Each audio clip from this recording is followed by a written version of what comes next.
നമസ്കാരം. Raf talk ഫുട്ബോളിലേക്ക് അവർക്കും സ്വാഗതം. ഫിഫ വേൾഡ് കപ്പിൻ്റെ ഫൈനൽ മത്സരം നാളെ അർജൻറ്റീനയും സ്പെയിനും തമ്മിൽ ഏറ്റുമുട്ടുന്നു. ഓരോ ടീമുകളെയും മോട്ടിവേറ്റ് ചെയ്യുന്നതിനൊക്കെ വേണ്ടിയിട്ട് ക്യാഷ് പ്രൈസും മറ്റുമൊക്കെ അതത് ഫെഡറേഷനുകളൊക്കെ പ്രഖ്യാപിക്കുന്ന ഒരു സമയം. ഇപ്പോൾ സ്പാനിഷ് ടീമിന് ജയിച്ചാൽ ക്യാഷ് ബോണസ് പ്രഖ്യാപിച്ചിട്ടുണ്ട്. അതൊരു ഹ്യൂജ് എമൗണ്ട് വരും. നമ്മളതാണ് പരിശോധിക്കുന്നത്.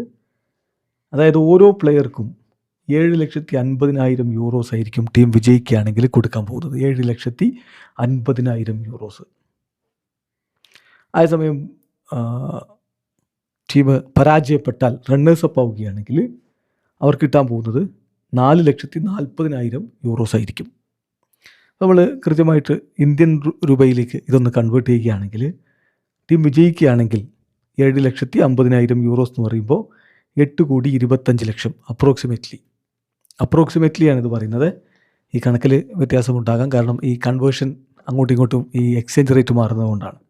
ഇപ്പോൾ ഒരു 110 രൂപ ആവറേജ് നമ്മൾ എടുത്തുകൊണ്ടാണ് ഇത് പറയുന്നത്.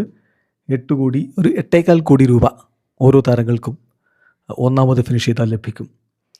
അതല്ല ടീം പരാജയപ്പെട്ട് രണ്ടാം സ്ഥാനത്താണ് ഫിനിഷ് ചെയ്യുന്നതെങ്കിൽ ഇപ്പം 4,40,000 യൂറോയാണ് ക്യാഷ് ബോണസായിട്ട് പ്രഖ്യാപിച്ചിരിക്കുന്നത്. അതായത് 4,84,00,000 അപ്രോക്സിമേറ്റ്ലി 4,84,00,000 താരങ്ങൾക്ക് കൊടുക്കും എന്നാണ് വിവരം.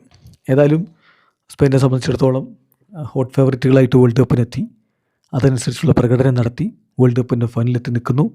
വിജയിച്ചുകൊണ്ട് കിരീടവും ഈ ബോണസും അവരുടെ താരങ്ങൾ സ്വന്തമാക്കുമെന്ന പ്രതീക്ഷയിലാണ് ആരാധകരുള്ളത്. വീഡിയോ അവസാനിക്കുന്ന ഫുട്ബോൾ ലോകത്ത് കൂടുതൽ വിശേഷങ്ങളുമായി റാഫ് ടോക്സ് എത്താം.